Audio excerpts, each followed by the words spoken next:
अस्सलाम वालेकुम dear students. आज हमारा जो अगला टॉपिक हम शुरू करने जा रहे हैं वो है मुरक्कब सादा मौसी की हरकत, यानी कंपोजिट एसएचएम। इसका सीधा साधा मतलब ये होता है कि मान लीजिए एक ज़र्रा है लेकिन उस पर अमल करने वाली सादा मौसी की हरकतें दो हैं। तो जब एक ज़र्रे पर दो अलग अलग सादा मौसी की हरकतें एक साथ अमल करेंगी, उस वक्त जो नई हरकत या जो माहसिल हरकत उस ज़र्रे के अंदर पैदा होगी उसे हम मुरक्कब एसएचएम कहेंगे, यानी कंपोजिट एसएचएम।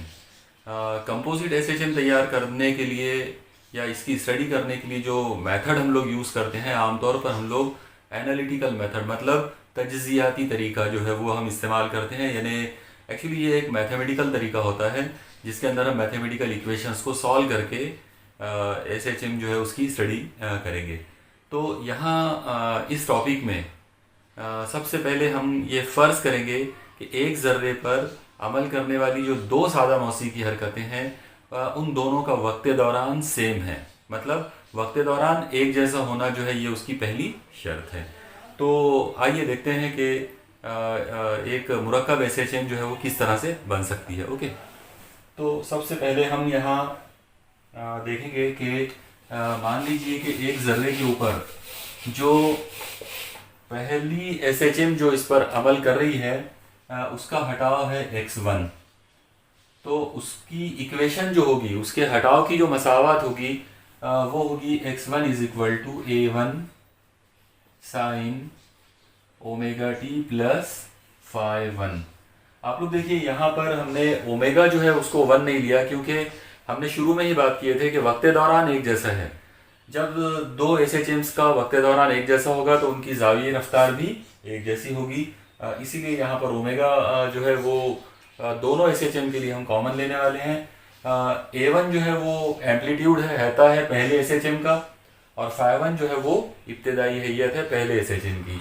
इसी तरीके से अगर हमने दूसरी एसएचएम अगर लेते हैं, दूसरी सादा मौसी की हरकत, तो आ जाएगी x2 is equal to a2 sine omega t plus phi2।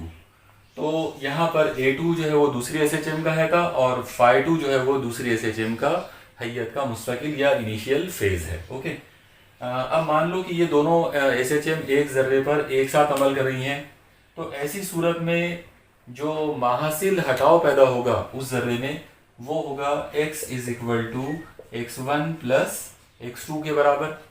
Okay, अब अगर ये जो फॉर्मूला यहाँ लिखा हुआ है इसे हम कहते हैं इंतबाक का उसूल, यानी principle of superposition of waves.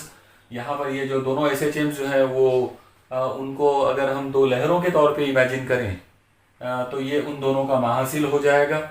Okay, इसमें अब ये दोनों मसावत ला के रख देते हैं, तो ये आएगा x is equal to x1 की वैल्यू अगर लेते हैं ये आएगा a1 साइन ओमेगा टी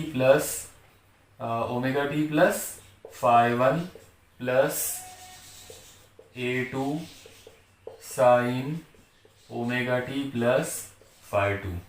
अब आप यहाँ पर एक चीज़ पर गौर कीजिए कि यहाँ ट्रिग्नोमेट्री का एक फॉर्मूला हमको दिखाई दे रहा है, और वो फॉर्मूला है sign omega t plus alpha omega 1। उसी तरह से यहाँ दिख रहा है हमको sign omega t plus phi2। तो यहाँ हम मैथमेटिक्स का मतलब ट्रिग्नोमेट्री का एक फॉर्मूला यूज़ कर सकते हैं। वो फॉर्मूला है साइन a प्लस बी वाला।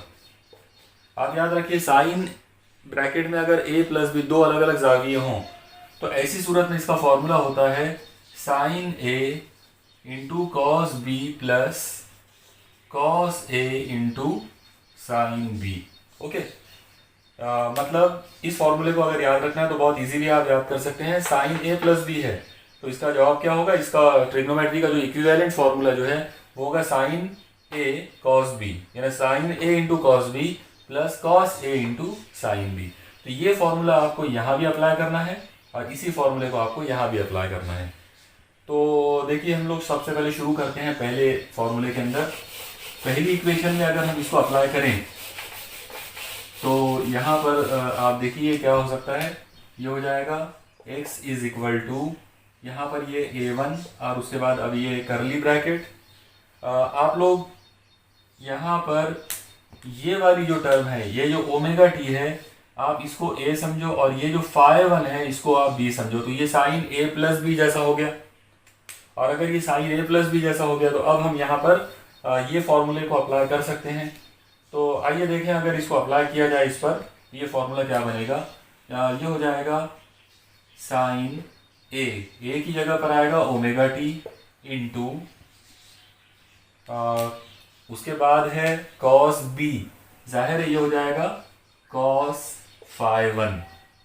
उसके बाद हम करेंगे प्लस, यहाँ पर प्लस है, फिर हमारे पास है कॉस ए, जाहिर है यहाँ पर एक कॉस ए का मतलब हो जाएगा cos omega t into sine b का मतलब हो जाएगा साइन फाई 1। तो करली ब्रैकेट क्लोज, इसके बाद प्लस, अब ये वाला प्लस आ गया, फिर A2 है, यह आएगा A2 फिर करली ब्रैकेट। अब आपको यहाँ पर ये जो हमारी जो आइडेंटिटी है, ये जो फॉर्मूला हमारे पास दिख रहा है नीचे वाला, इसको हमको यहाँ अप्लाई करना है। हमने ये A2 को बाहर कर दिए। अब साइन इसको A समझो और इसको B समझो। तो अगर इसको A और B समझ के सॉल्व किया जाए तो ये आ जाएगा साइन ए मतलब ओमेगा टी, और अब इसके अंदर आ जाएगा कॉस बी मतलब फाई 2। उसके बाद प्लस के बाद आएगा कॉस ए मतलब cos omega t into sine b, जाहिर है यहाँ पर ये आ जाएगा साइन फाई 2। ये करली ब्रैकेट क्लोज हो गया। तो इस तरीके से हमने ट्रिग्नोमेट्री की जो आइडेंटिटी है, जो फॉर्मूला है ट्रिग्नोमेट्री का, हमने उसको यहाँ पर अप्लाई कर दिए। अब आप लोग देखिए, इस फॉर्मूले को मज़ीद सॉल्व किया जा सकता है, हम इसको और आगे बढ़ा सकते हैं। तो अगर हम इसको और आगे बढ़ाएं तो ये कुछ इस तरह से हो जाएगा, x इज इक्वल टू, आप लोग ये A1 को अंदर ले सकते हैं। अगर A1 को अंदर ले लिया जाए तो यह आएगा A1, यहाँ पर आएगा sine omega t cos phi 1 plus, इसी तरीके से ये वाला A1 यहाँ आ जाएगा तो यह आ जाएगा A1 cos omega t into sine phi 1। अब आप प्लस करके ये वाले A2 को अंदर लेते हैं यहाँ पर, तो ये आ जाएगा A2 sine omega t cos phi 2 plus ये A2 यहाँ आ जाएगा, ये हो जाएगा A2 cos omega t sine phi 2। Okay, तो इस तरीके से हमने ट्रिग्नोमेट्री का फॉर्मूला अप्लाई किया और उसको एक्सपांड कर दिया, और जो चीज़ हमको मिली वो कुछ इस तरह से है। आइए इसको और हम आगे सॉल्व करते हैं। अब आप जैसा देख रहे हो, आप इसको धीरे धीरे इस वीडियो को पॉज कर करके एक एक स्टेप को लिखते जाइए, क्योंकि काफ़ी बड़ी बड़ी स्टेप्स हैं। ओके, तो हर स्टेप को आप पॉज करके, वीडियो को पॉज करके जो है आप इसको लिख सकते हो। हाँ, तो अब आप आइए आगे आप देखिए, इसमें इस इक्वेशन के अंदर आप गौर कीजिए कि इसमें यहाँ पर साइन ओमेगा टी है और इसमें यहाँ पर साइन ओमेगा टी है। तो इन दो लोगों में से हम साइन ओमेगा टी को कॉमन निकाल सकते हैं। उसी तरीके से अगर हम ये वाली टर्म को देखें तो यहाँ पर कॉस ओमेगा टी है, यहाँ पर कॉस ओमेगा टी है, तो हम इन दोनों में से कॉस ओमेगा टी जो है उसको कॉमन निकाल सकते हैं। तो अगली स्टेप अगर हम करते हैं इसकी, तो ये आ जाएगा x इज इक्वल टू, अगर मैंने यहाँ से साइन ओमेगा टी को कॉमन निकाला, ओके, ये साइन ओमेगा टी को अगर इन दो टर्म्स में से, मतलब ये पहली टर्म और ये तीसरी टर्म में से कॉमन निकाले, तो यहाँ बचेगा A1 कॉस फाई 1 प्लस, यहाँ से अगर साइन ओमेगा टी चला गया तो ये बचेगा A2 कॉस फाई 2। ओके, ये करली ब्रैकेट क्लोज। तो इन दोनों में से हमने साइन ओमेगा टी को कॉमन निकाल लिए, प्लस यहाँ से आप कॉस ओमेगा टी को कॉमन निकाल सकते हैं। तो अगर यहाँ से कॉस ओमेगा टी को कॉमन निकाला जाए तो यहाँ पहले ब्रैकेट में बचेगा A1 sine phi 1 plus A2, यहाँ से कॉस ओमेगा टी कॉमन चला गया, यहाँ से बचेगा A2 साइन फाई 2। ओके, तो आप बराबर इस स्टेप को वीडियो को पॉज करके जो है वो लिख लीजिए, हर स्टेप को आप बराबर लिखते जाइए। चलिए अब हम और आगे बढ़ाते हैं इसको।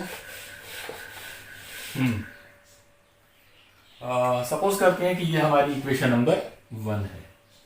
अब आप इस इक्वेशन में एक चीज पे गौर कीजिए कि यहाँ पर a1 उसी तरीके से a2 उसी तरीके से phi1 और phi2, ये जो चार अलामतें आप लोग देख रहे हो, ये चारों अलामतें कांस्टेंट है। a1 जो है वो हैता है पहली एसएचएम का, phi1 जो है वो फेज कांस्टेंट है यानी इनिशियल फेज या हैयत का मुस्तकिल है पहले एसएचएम का, a2 जो है वो हैता है दूसरी एसएचएम का, और phi2 जो है वो हैयत का मुस्तकिल है दूसरी एसएचएम का। इसका मतलब ये हुआ कि ये सब लोग कांस्टेंट्स हैं, और अगर ये सब लोग कांस्टेंट्स हैं तो हम इनको हटाकर एक जनरलाइज्ड अलामतें इस्तेमाल कर सकते हैं। मान लीजिए कि हम इन दो लोगों को हटाकर या इनकी जगह पर या इनके माहसिल के तौर पर हम एक नई अलामत R ले लेते हैं, यानी रिजल्टेंट एम्पलीट्यूड माहसिल है था, और उसी तरह से हम इन दोनों को हटाकर यानी हैयत का जो मुस्तकिल है इसको हटाकर हम एक जनरलाइज्ड अलामत डेल्टा इस्तेमाल कर लेते हैं, मतलब एक जनरलाइज फेज कांस्टेंट। ओके, तो अगर हम R और डेल्टा इन चार लोगों को हटाकर अगर हमने R और डेल्टा ये जनरलाइज्ड अलामतें अगर हम इस्तेमाल करें तो हम यहाँ पर इस इक्वेशन को देकर यानी इक्वेशन नंबर 1 जो हमारे सामने दिख रही है इसमें हम दो मसावतें बना सकते हैं, दो इक्वेशंस हम अलग से बना सकते हैं। आप लोग देखिए जो पहला ब्रैकेट आप देख रहे हो मतलब a1 cos phi1 plus a2 cos phi2, इसको हटाकर अगर हम यहाँ पे जनरलाइज तरीके से हम लें तो हम इसको ले सकते हैं r। अब क्योंकि ये कोसाइन वाला फंक्शन है इसलिए यहाँ cos और ये आ जाएगा डेल्टा। ओके, यानी इसकी जगह पर a1 cos phi1 plus a2 cos phi2 की जगह पर हम लोग यहाँ पर ले सकते हैं r cos डेल्टा। ऐसे ही हम लोग a1 sin phi1 plus a2 sin phi2 इसको हटाकर जनरलाइज्ड तरीके से अगर हम इसको बात करें तो यहाँ पर हम ले सकते हैं r sin डेल्टा। ओके, अब अगर हमने इस ब्रैकेट की जगह पर मतलब इस टर्म की जगह पर r cos डेल्टा और ये वाली क्वांटिटी की जगह पर r sin डेल्टा लिया तो इक्वेशन नंबर 1 हमारी जो बनेगी वो कुछ ऐसी बन जाएगी, x इज इक्वल टू, आप लोग गौर कीजिए, साइन ओमेगा टी, और अब उसके बाजू में ये पूरा ब्रैकेट है तो इसकी जगह पर आप ले सकते हैं r cos डेल्टा, तो r cos डेल्टा प्लस दूसरी टर्म है cos ओमेगा टी और ब्रैकेट है तो ब्रैकेट की जगह पर आ जाएगा r sin डेल्टा। ओके, आप लोग देखिए काफ़ी बड़ी बड़ी स्टेप्स हैं इसलिए दोबारा से गौर कीजिए इस पर। हमने दो इक्वेशंस को सॉल्व करके पहले यहाँ तक हम पहुँच गए थे, a1 cos phi1 plus a2 cos phi2, इसको हटाकर हमने जनरलाइज तरीके से r cos डेल्टा ले लिए। ऐसे ही हम लोगों ने a1 sin phi1 और प्लस a2 sin phi2 की जगह पर जनरलाइज r sin डेल्टा ले लिया और वो कुछ इस तरह से हो गया। ओके, अब आप देखिए इन दो इक्वेशंस, ये जो लास्ट वाली जो इक्वेशन हमारे पास दिख रही है इस आखिरी इक्वेशन में से आप r को कॉमन निकाल सकते हो। तो अगर इसमें से r को मतलब ये जो r है अगर हम इस r को यहाँ से कॉमन निकालें तो ये कुछ ऐसा हो जाएगा, x is equal to r in bracket ये हो जाएगा sine omega t into cos delta plus यहाँ से r बाहर चला गया तो ये हो जाएगा cos omega t into sine delta. Okay, अब आप गौर करो कि अब आपके पास ये जो ब्रैकेट जो नजर आ रहा है तो ये sign A cos b plus cos A sine B जैसा बन गया। मतलब हम एक बार फिर से वो जो आइडेंटिटी हमने शुरू में इस्तेमाल किए थे साइन ए प्लस बी वाला हम वो यहाँ पे यूज कर सकते हैं। तो साइन ए प्लस बी के फॉर्मूले के हिसाब से उसका जवाब होता है sign A cos b plus cos A sign b, तो ये हो जाएगा sine omega t cos delta cos omega t sine delta. तो इनको हटाकर आप पहले वाली वो आइडेंटिटी यहाँ लगा सकते हैं तो ये आ जाएगा x is equal to r in bracket. जाहिर है इसको ट्रिग्नोमेट्री की वो आइडेंटिटी अगर इस्तेमाल करें तो ये आ जाएगा साइन ए प्लस बी। जाहिर है यहाँ पर ए का मतलब है ओमेगा टी और बी का मतलब है डेल्टा। यहाँ पर यह हमारा ब्रैकेट क्लोज हो गया और अब आप करली ब्रैकेट को हटा सकते हो, तो आपको इक्वेशन मिलेगी x is equal to r sine omega t plus delta. आप लोग देखिए ये जो इक्वेशन है ये हमारी महासिल जो हटाव पैदा हुआ था उस जर्रे में, उस जर्रे के महासिल हटाव का ये फॉर्मूला है।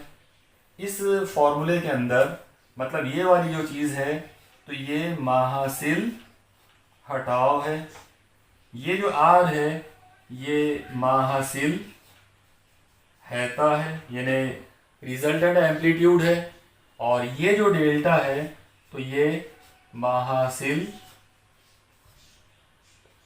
हैयत का मुस्तकिल है।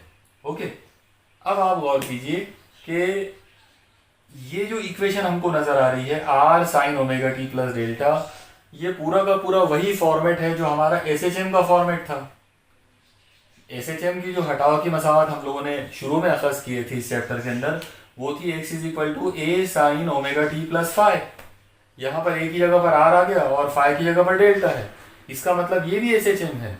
तो इस तरीके से हमने मैथमेटिकली ये प्रूफ कर दिए कि अगर किसी एक जर्रे पर बैक वक्त यानी एक ही वक्त में दो अलग अलग सादा मौसीकी हरकतें अगर उस पर अमल करें तो उस जर्रे में जो महासिल हरकत पैदा होगी वो भी एसएचएम होगी, वो भी एक तरह की सादा मौसीकी हरकत होगी।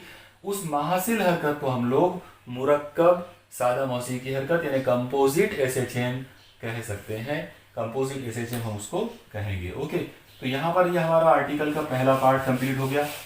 अब हम यहाँ पर इसी टॉपिक को थोड़ा सा और आगे बढ़कर सॉल्व करेंगे। आप लोग देखिए हमने अभी इस इक्वेशन को लाने के लिए जनरलाइज्ड इक्वेशंस को, जनरलाइज्ड अलामतों को इस्तेमाल किया था, जिसमें से एक था आर और एक था डेल्टा। आर यानी रिजल्टेंट एम्पलीट्यूड यानी महासिल हैता, और डेल्टा जो है वो रिजल्टेंट फेज कांस्टेंट है मतलब महासिल हैयत का मुस्तकिल है। तो अब हम पहले आर के लिए इस इक्वेशन को सॉल्व करेंगे। तो आइए हम दोबारा से उन जनरलाइज्ड इक्वेशंस को वापस हम लाने की कोशिश लाते हैं, वहां से हम उसको सॉल्व करेंगे। आप देखिए हमने फर्ज किया था कि आर कॉस डेल्टा जो है ये हमने in place of a1 cos alpha 1 plus a2 cos alpha 2 इसकी जगह पर हमने आर कॉस डेल्टा लिया था। ऐसे हम लोगों ने आर साइन डेल्टा जो लिए थे वो लिए थे a1 sine alpha 1 plus a2 sine alpha 2 की जगह पर। तो इन दो इक्वेशंस को हल करके, इनको सॉल्व करके हम आर और डेल्टा मालूम कर सकते हैं। आप लोग देखिए अगर आर मालूम करना हो तो हमको इस इक्वेशन में से कॉस डेल्टा और साइन डेल्टा को हटाना पड़ेगा, और साइन डेल्टा और कॉस डेल्टा को हटाने का एक आसान आइडिया जो है वो ये है कि जो आप लोगों ने 10th क्लास के अंदर जो आइडेंटिटी पढ़ी थी ये वाली, sine square theta plus cos square theta is equal to 1 होता है। तो ये चीज़ का हम फायदा उठा सकते हैं यहाँ पर। अगर हम इस टर्म का स्क्वायर कर डालें तो ये हो जाएगा are square cos square delta, इसका अगर स्क्वायर कर डालें तो ये होगा r square sine square delta, और अगर दोनों को ऐड कर दें तो आर स्क्वायर कॉमन निकल जाएगा और ये बचेगा cos square delta plus sine square delta, और वो हो जाएगा 1। यानी इस तरीके से हम इनको गायब कर सकते हैं। तो अब हम यहाँ पर ये जो दो स्टेप्स हमारे पास हैं इनका हम स्क्वायर करेंगे और ऐड करेंगे, मतलब हमको इनका मुरब्बा करना है और मुरब्बा करके इनका मजमुआ लेना है। ओके, तो अब आप देखिए आगे ये स्टेप्स क्या हो सकती है। अगर हमने पहली इक्वेशन का स्क्वायर किए ये हो जाएगा are square cos square delta, और इसमें मिला दिए square of left side of second equation, मतलब ये वाली इक्वेशन का स्क्वायर। तो हम लोग यहाँ पर इसमें ऐड करेंगे ये वाले पार्ट का स्क्वायर यानी R square into sine square delta is equal to, ये हमने लेफ्ट साइड को कर लिए। तो राइट साइड में भी ऐसे ही कुछ हो जाएगा। राइट साइड में हम पहले ब्रैकेट को ले सकते हैं, ये आ जाएगा a1 cos alpha 1 plus a2 cos alpha 2 पूरे ब्रैकेट का स्क्वायर, उसके बाद प्लस यहाँ से आप ये वाली साइड को ऐड करोगे उसके अंदर ये आ जाएगा A1 sine alpha 1 plus A2 sine alpha 2 पूरे ब्रैकेट का स्क्वायर। ओके, अब हम इसको और आगे बढ़ाते हैं, इसको थोड़ा सा और हम सॉल्व करेंगे आगे। आप लोग देखिए लेफ्ट साइड में से आर स्क्वायर को कॉमन निकाल सकते हैं। तो अगर हमने यहाँ से लेफ्ट साइड से आर स्क्वायर को कॉमन निकाल लिए तो ये स्टेप कुछ ऐसी हो जाएगी। आप लोग देखिए यहाँ से मैंने आर स्क्वायर को कॉमन निकाल दिया तो ये बन जाएगा ब्रैकेट में cos square delta plus sine square delta. लेकिन आपको पता है कि cos square plus sine square is equal to 1 होगा, यानी cos square delta plus sine square delta is equal to 1। तो ये पूरा का जो पूरा ब्रैकेट है ये हो जाएगा 1, और अगर ये 1 हो गया तो फिर ये पूरा का पूरा हो जाएगा आर स्क्वायर इंटू 1 यानी आर स्क्वायर। तो इस तरीके से हमारे पास इक्वेशन आ गई है R square is equal to A1 cos alpha 1 plus A2 cos alpha 2 का स्क्वायर प्लस, ओके, और ये bracket A1 sine alpha 1 plus A2 sine alpha 2 पूरे ब्रैकेट का स्क्वायर। तो यहाँ पर इस स्टेप तक हम लोग पहुँच गए हैं। अब आप देखिए इसके आगे हमको मैथमेटिक्स की एक और आइडेंटिटी को अप्लाई करना है। आप लोगों ने पढ़ा हुआ है a plus B whole square. अगर हम a plus B whole square अगर लेते हैं तो इसका आंसर आएगा a square plus 2ab plus B square. तो ये फॉर्मूला आप अप्लाई कर सकते हो इन दो ब्रैकेट्स को सॉल्व करने के लिए। कैसे हम अप्लाई करेंगे तो एक बार आप समझ लो उसको। आप देखो यहाँ पर ये वाली जो टर्म हमको दिख रही है हम इसको a समझेंगे, और ये वाली जो टर्म हमको दिख रही है हम इसको b समझेंगे। ऐसे ही आप लोग देखो कि ये वाली जो टर्म है ये a है और हम इसकी जगह पर यहाँ पर b समझेंगे। तो a प्लस बी ब्रैकेट का स्क्वायर है, a plus B whole square का फॉर्मूला अप्लाई किया जा सकता है यहाँ भी और यहाँ भी। ओके, तो चलो शुरू करते हैं इसको। आप देखिए अगर इसको सॉल्व करना शुरू करें तो ये कुछ ऐसा हो जाएगा are square is equal to, अब ये पहला करली ब्रैकेट, ओके, ए स्क्वायर मतलब ये क्या हो जाएगा A1 square cos square alpha 1 plus 2ab, जाहिर है 2ab का मतलब हो जाएगा 2 times A1 cos alpha 1 into A2 cos alpha 2 plus B square, जाहिर है बी स्क्वायर का मतलब ये वाली टर्म का स्क्वायर हो जाएगा तो ये आएगा A2 square into cos square alpha 2, ये करली ब्रैकेट क्लोज। तो हमने ये पहले वाले ब्रैकेट का स्क्वायर काट दिया, उसके बाद प्लस दूसरा करली ब्रैकेट। अब हम इसको a प्लस बी का फॉर्मूला अप्लाई करेंगे। अगर इसको अप्लाई करें तो ये आ जाएगा A1 square sine square alpha 1 plus 2 times AB मतलब 2 times A1 sine alpha 1 into A2 sine alpha 2 plus B square मतलब A2 का स्क्वायर साइन स्क्वायर अल्फा 2, करली ब्रैकेट क्लोज। तो इस तरीके से एक्सपांशन करते करते करते अब हम लोग यहाँ तक आ गए। अब हमारे पास आप गौर से देखो कि हमारे पास टोटल मिलाकर 6 अलग अलग टर्म्स हैं, 1 2 3 4 5 और ये 6। ओके, तो 6 टर्म्स हमारे पास हैं। इन 6 टर्म्स में से हम कॉमन जो है कुछ लोगों को यानी जो चीज़ें कॉमन हम निकाल सकते हैं हम उनको कॉमन के तौर पे निकालने की कोशिश करेंगे ताकि ये और ज़्यादा सॉल्व हो जाए। आप लोग फिर से एक चीज़ देखिए कि क्योंकि ये काफ़ी बड़ी बड़ी मैथमेटिकल स्टेप्स है, इसलिए इस वीडियो को आप बार बार पॉज करके जो है इक्वेशंस को लिखिए और उसी तरीके से आप इसको लिख पाओगे। ओके, रवानी में आप इसको लिखना ज़रा मुश्किल हो जाएगा, इसलिए पॉज करके लिखना ज़्यादा ज़रूरी है। ओके, आइए अब हम गौर करते हैं यहाँ पे अगली स्टेप के ऊपर। आप देखिए यहाँ पर हमारी जो पहली टर्म है इसमें यहाँ पर है A1 स्क्वायर और हमारी ये जो चौथी टर्म है इसमें भी A1 स्क्वायर है। तो हम इन दोनों में से A1 स्क्वायर कॉमन निकाल सकते हैं। ओके, तो अगर हम अगली स्टेप पर आते हैं R square is equal to, अगर हमने A1 स्क्वायर कॉमन निकाला तो यहाँ से बचेगा कॉस स्क्वायर अल्फा 1 प्लस यहाँ से बचेगा sign square alpha 1 bracket close.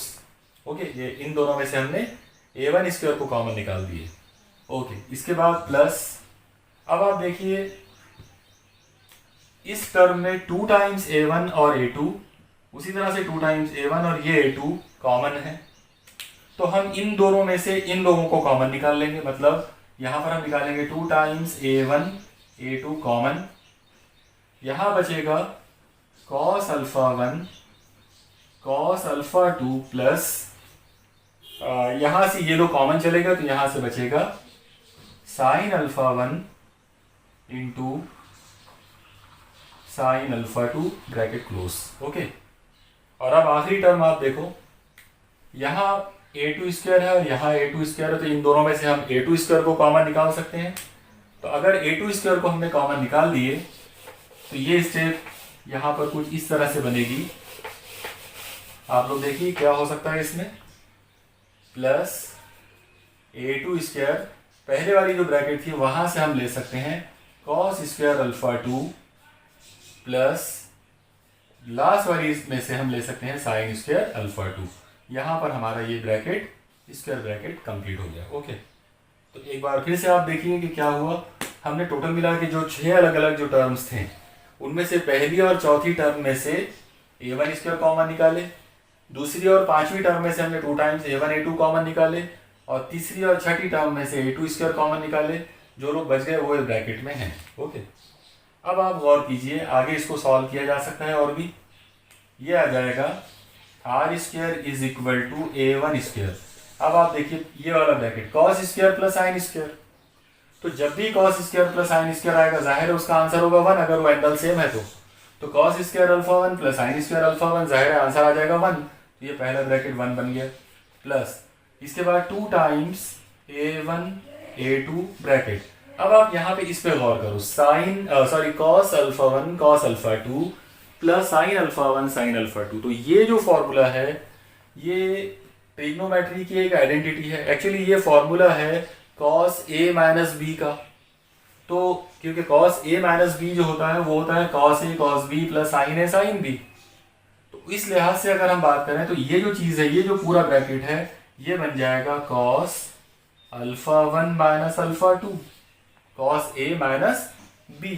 Okay, अब आप गौर करो, ये हमारा सेकंड ब्रैकेट आ गया। उसके बाद प्लस अब यहाँ पर आ गया a2 स्क्वायर, तो a2 square in bracket cos square plus sine square, जाहिर है ये हो जाएगा 1।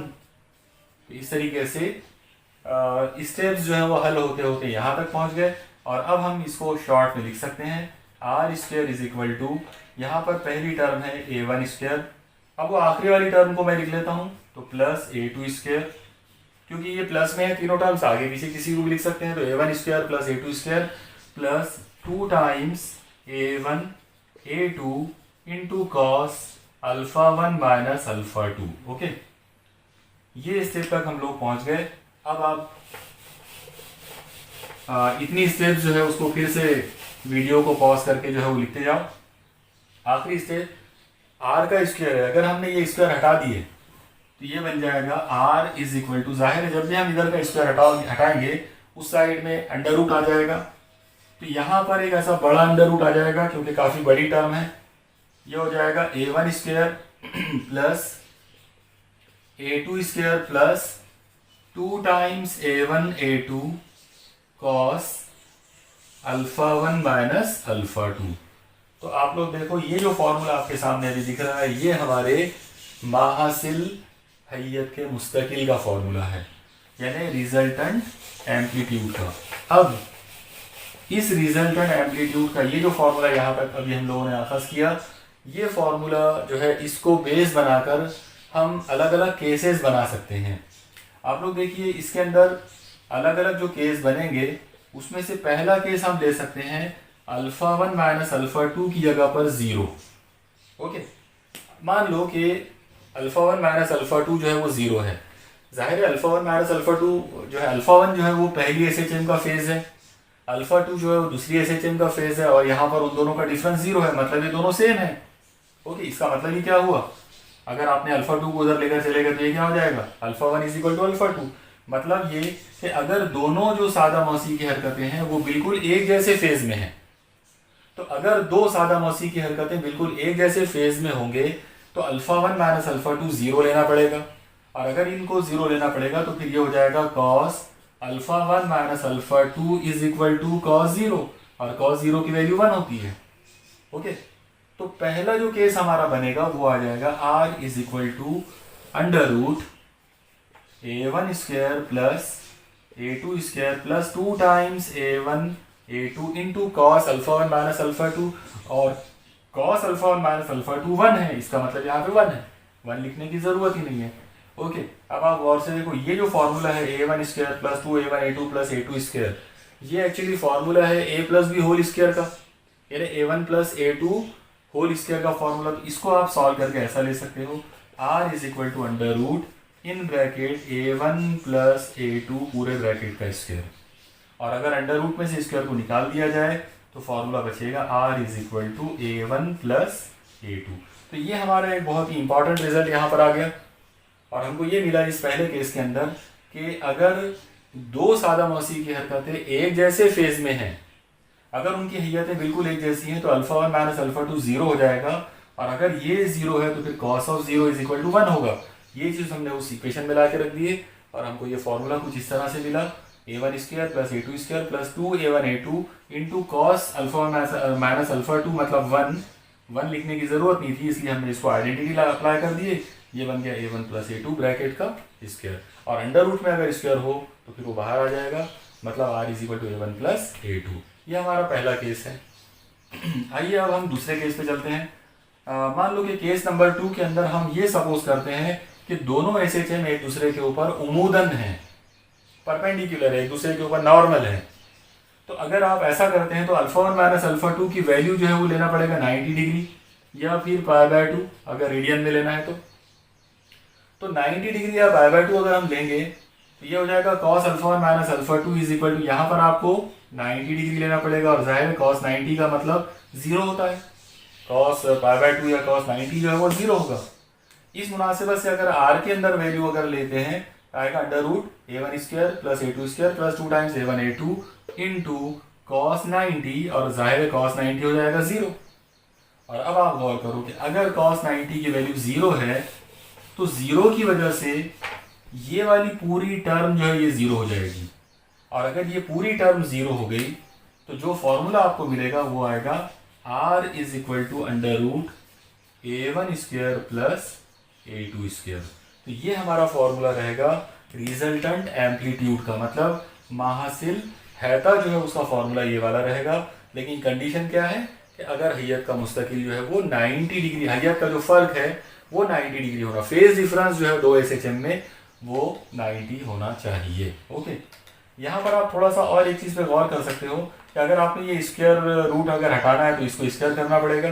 तो हम इसको ऐसा इमेजिन कर सकते हैं यहाँ पर कि अगर इसको स्क्वायर कर दिया जाए तो जाएगा are square is equal to A one square plus A two square. और अब अगर इस पर अगर थोड़ा सा गौर करें तो ये हमारा पाइथागोरस प्रिंसिपल है, जिसे आपने उर्दू में फिसागोरस का मसले के नाम से पढ़ा हुआ है।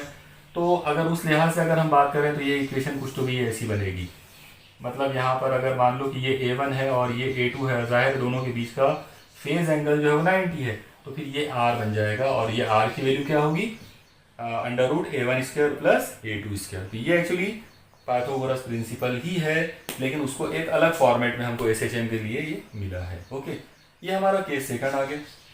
आइए अब हम गौर करते हैं हमारे अगले केस के ऊपर। वैसे भी यहाँ पर बहुत सारे केस बनाए जा सकते हैं, लेकिन मैं सिर्फ खास जो केसेस हैं सिर्फ वही बता रहा हूँ। मान लो केस थर्ड लेते हैं कि दो SHM एक दूसरे से एंटी पैरेलल हैं या अपोजिटली डायरेक्टेड है, मतलब एक दूसरे से मुखालिफ हैयत में है। तो अगर हम उनको मुखालिफ हैयत में अगर लेंगे तो यहाँ पर आप देखो कि ये जो alpha one minus alpha two है ये हमको लेना पड़ेगा 180 डिग्री, या फिर पाई लेना पड़ेगा 180 डिग्री मतलब पाई रेडियन।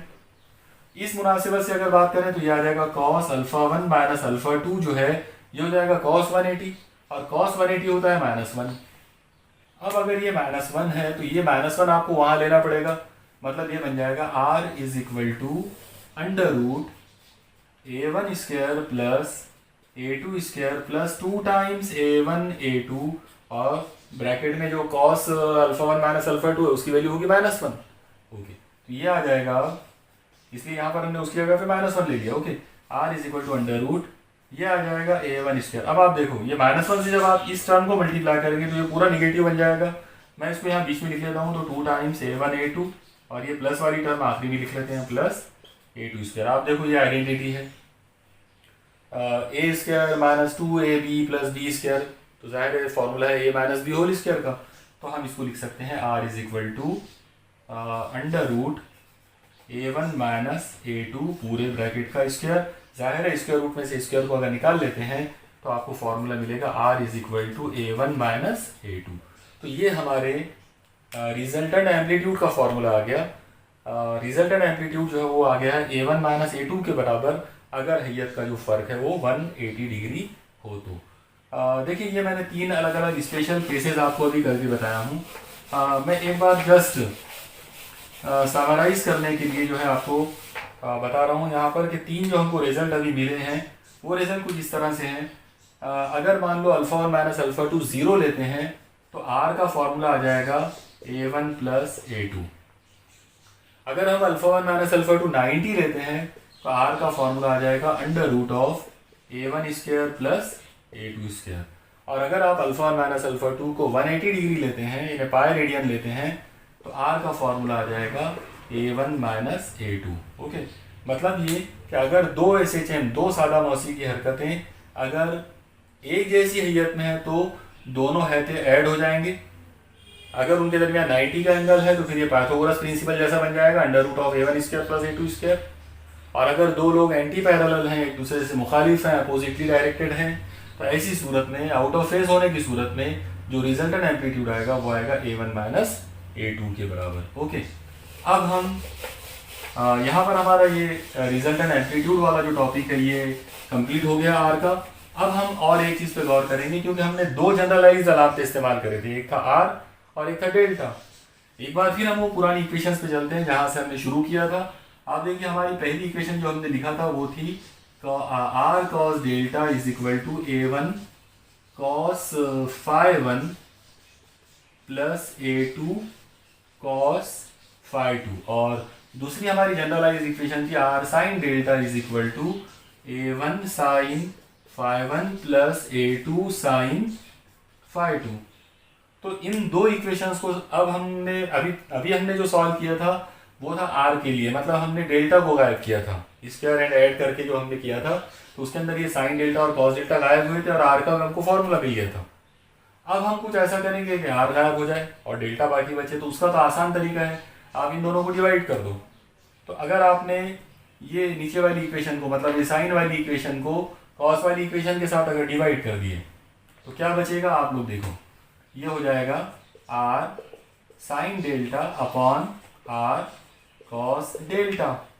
ओके, तो R sine delta upon R cos delta is equal to ये आ जाएगा A1 sine phi 1 plus A2 sine phi 2 upon में आएगा A1, ये इसकी value cos phi 1 plus A2 cos phi 2। Okay, अब आप देखिए राइट साइड में प्लस की ये जो टर्म है इसकी वजह से हम इसको और ज़्यादा सॉल्व नहीं कर पाएंगे, लेकिन लेफ्ट साइड को हम सॉल्व कर सकते हैं। यहाँ पे ये R से ये R कट जाएगा, अगर R से R कैंसिल हो गया तो बचेगा sine delta upon cos delta, और sine delta upon cos delta जो ये हो जाएगा tan, ये आ जाएगा tan delta is equal to क्या हो जाएगा इधर A1 sine phi 1 plus A2 sine phi 2 upon में आएगा A1 cos phi 1 plus A2 cos phi 2। Okay, ये स्टेप आ गई हमारी tan डेल्टा के लिए,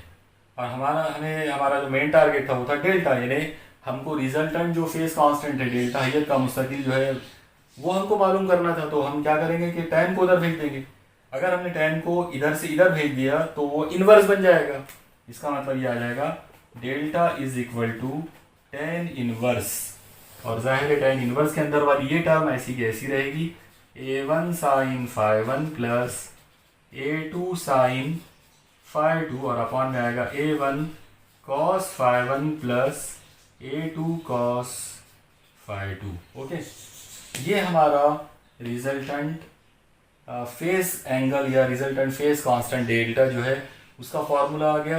तो तो आप लोगों को अगर ये सवाल एग्ज़ाम में अगर कभी आता है तो यहाँ तक आपको इसको सॉल्व करना पड़ेगा। ये काफ़ी बड़ा सवाल है और क्योंकि ये पूरा पूरा एनालिटिकल मेथड है, मतलब आपको ये पूरा का पूरा मैथमेटिकल तरीके से ही प्रूफ करना पड़ेगा। तो आज के इस टॉपिक के अंदर, आज के इस आर्टिकल के अंदर हमने देखा कि अगर हम दो सादा मौसी की हरकतें जिनका वक्त दौरान एक जैसा हो, अगर वो एक दूसरे पर मुंतबिक हो जाते हैं, अगर वो एक ज़र्रे पर एक साथ अमल कर लेते हैं, तो ऐसी सूरत में जो नई हरकत पैदा होगी, जो महासिल हरकत पैदा होगी, वो भी एक सादा मौसी की हरकत होगी जिसका नाम होगा मुरक्कब सादा मौसी की हरकत। और उसके लिए जो अलग अलग फार्मूले हमने देखे थे कि उसके लिए आर का फार्मूला जो है वो हो जाएगा अंडर रूट, यानी आर मतलब रिजल्टेंट एम्पलीट्यूड या महासिल हैका। तो महासिल हैका का फार्मूला हो जाएगा R is equal to under root a1 square plus a2 square plus 2 times a1 a2 cos alpha 1 minus alpha 2। और अगर हम उसमें हैयत का मुस्तकिल अगर लेते हैं महासिल, तो उसका फार्मूला आ जाएगा delta is equal to tan inverse a1 sine phi 1 plus a2 sine phi 2 upon a1 cos phi 1 plus a2 cos phi 2। इस वीडियो को आप बार बार हर स्टेप को पॉज कर करके देखकर जो है बराबर इसके नोट्स बनाइए, क्योंकि ये काफ़ी बड़ा और मैथमेटिकल और थोड़ा सा मुश्किल भी आर्टिकल है। इस लिहाज से अगर आप इसको थोड़ा सा बार बार देखेंगे और बार बार इसको पॉज कर करके हर स्टेप को बराबर नोट करेंगे, तो ये आपको बहुत आसानी के साथ में समझ में आ जाएगा। मुझे उम्मीद है कि आपको ये पूरा आर्टिकल समझ में आया होगा। आप इसकी प्रैक्टिस कीजिए। अल्लाह हाफिज़।